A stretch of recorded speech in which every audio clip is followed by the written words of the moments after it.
నమస్తే మిత్రులారా, నేను శ్రీనివాస్ చౌహాన్ అడ్వకేట్. మిత్రులారా, ఈ బుక్ చట్టపరమైన సమస్యలకు పరిష్కారాలనే పుస్తకం మీకు అర్థమయ్యే భాషలో సంక్షిప్తంగా వివరించడం జరిగింది. ఈ పుస్తకంలో ఉన్న ఒక్కొక్క అంశం గురించి తెలుసుకునే ప్రయత్నం చేద్దాం.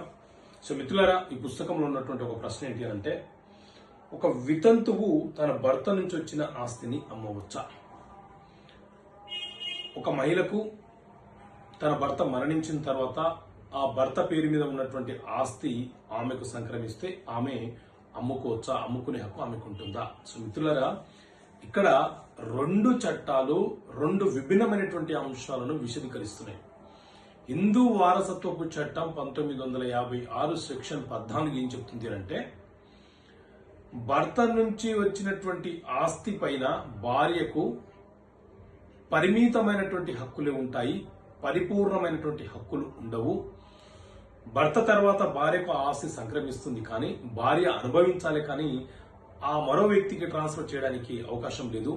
ఒకవేళ ఆమెకు పిల్లలుంటే వాళ్ళకు సంక్రమిస్తుంది అని చెప్పి హిందూ వారసత్వపు చట్టం చెప్తే, ఇదే అంశం గురించి ఆస్తి బదలాయింపుల చట్టం ట్రాన్స్ఫర్ ఆఫ్ ప్రాపర్టీ యాక్ట్ 1882 ఈ చట్టంలోని సెక్షన్ 38 ప్రకారంగా ఒక వితంతువుకు తన భర్త మరణించిన తర్వాత తన భర్త నుంచి ఆస్తి లేదా తన భర్తకు వారసత్వం వచ్చిన ఆస్తి తనకు తన కుటుంబ పోషణకు సరిపోవటం లేదని తన ఆర్థిక పరిస్థితుల దృష్ట్యా ఆ వితంతువు ఆ ఆస్తిని అమ్ముకునే హక్కును కలిగి ఉంటుంది అని చెప్పి ఈ section 38 of transfer of property act ఆస్తి బదలాయింపుల చట్టం చాలా స్పష్టంగా వివరణ ఇస్తుంది. చూడండి, ఒకటే అంశం కానీ రెండు చట్టాలు విభిన్నమైనటువంటి కంటెంట్ ని విశదీకరించాయి.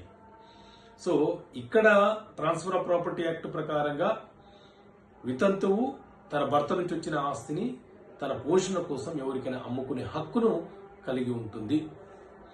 సో ఇలాంటి అంశాలను మీకు అర్థమయ్యే భాషలో ఈ పుస్తకంలో వివరించడం జరిగింది. ఈ పుస్తకం కావాలనుకునే వ్యక్తులు ఇక్కడ కనిపిస్తున్న ఈ నెంబర్కి కాల్ చేయండి, ఆర్డర్ చేసుకోండి. మా ఆఫీస్ నుంచి మాత్రమే ఈ పుస్తకం మీకు అందిస్తాము. Price, postal charges and GST కలుపుకొని 650 రూపీస్. ఓకే మిత్రులారా, థ్యాంక్ యూ. జై హింద్.